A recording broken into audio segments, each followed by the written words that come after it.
Okay, so let's get started. We're going to be taking a look at setting up linear position style sensors within our M1 software. Now, linear position sensors can be a wide variety of type of sensors. We can find a linear position sensor can be a throttle position sensor, one of the very basic sensor inputs we have to have in order for our engine to be able to calibrate properly with our Motec.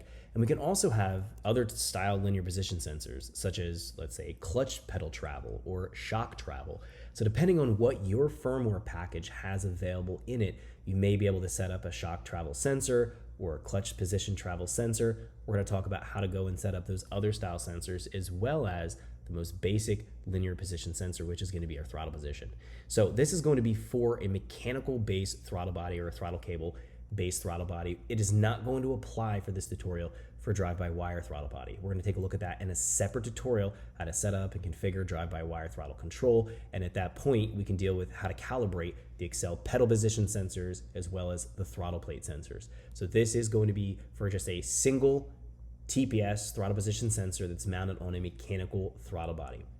Let's jump in here and take a look at how to set this up first. Then we'll talk about setting other style linear position sensors up a little later in the tutorial. So we're going to move here from our tuning window here in our drop down, and this is going to be in the workbook I provided for the M1 training course found in our training course folder. We're going to move here from our tuning window into our setup window.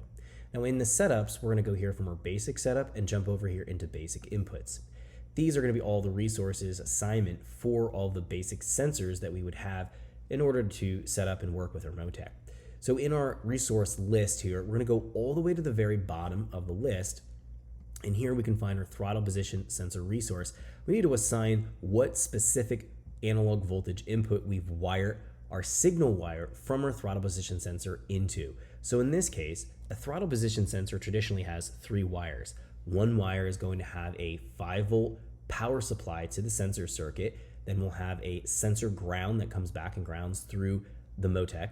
And then we also then have the signal output wire, and that's going to be a 0 to 5 volt output. So depending on where we're at in terms of our scale, so we might be off throttle, which might be a 0.5 volt, and then all the way full throttle, it might be 4.5 volt. We need to translate that voltage to throttle position movement here for our Motec.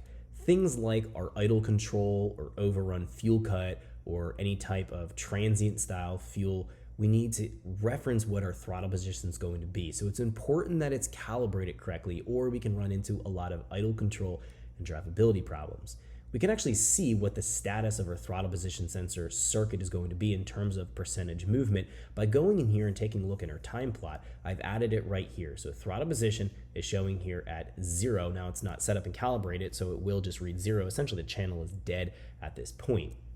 What we're going to do here is go into throttle position sensor resource, and we're going to go ahead and select our analog voltage input we've wired that throttle position sensor into. In my case, it's going to be analog voltage input number 7 here. And then as soon as we do this, we can find that a whole bunch of more details here populate, and we need to go and set this all up.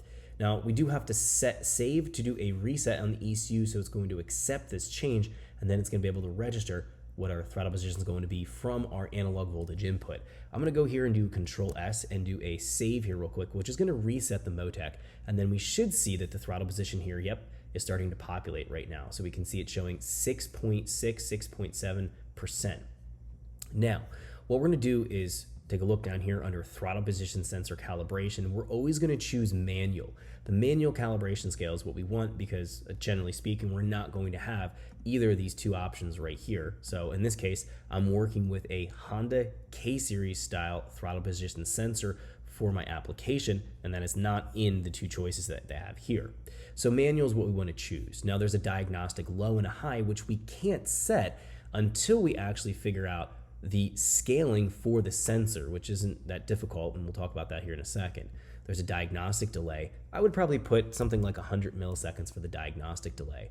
There's a voltage filter, and this could be needed other than a 0 millisecond value in here if we're finding that the throttle position sensor is getting a lot of noise. We can see right now it's moving around here when I am not on the throttle. So we might want to bump this up to something like 10 milliseconds or even 20 milliseconds.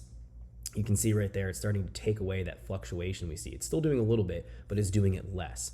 Now, I would recommend to run with the least amount of voltage filter so that it has the best chance of seeing any kind of movement in your throttle position with the Motec. But again, if you're finding as you're on steady throttle or you're off the throttle and you're getting fluctuation in the reading, then there's obviously something wrong.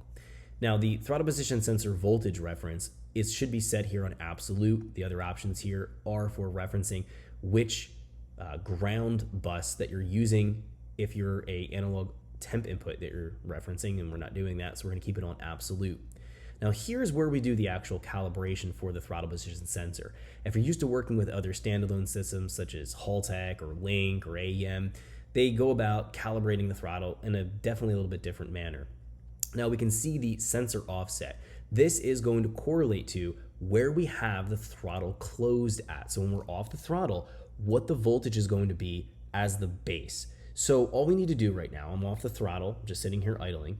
All I need to do is go here and click Q, which is going to go repopulate what this voltage is at the minimum throttle. So we'll go here and click. Thanks for checking out our teaser clip. If you want to see the rest of this video and more than 500 hours of current EFI training we have to offer, make sure you click right here. If you want to go and check out more teaser clips from this training course, click here, and you don't want to miss any of the videos we're going to be releasing on this channel, so make sure you subscribe and click here.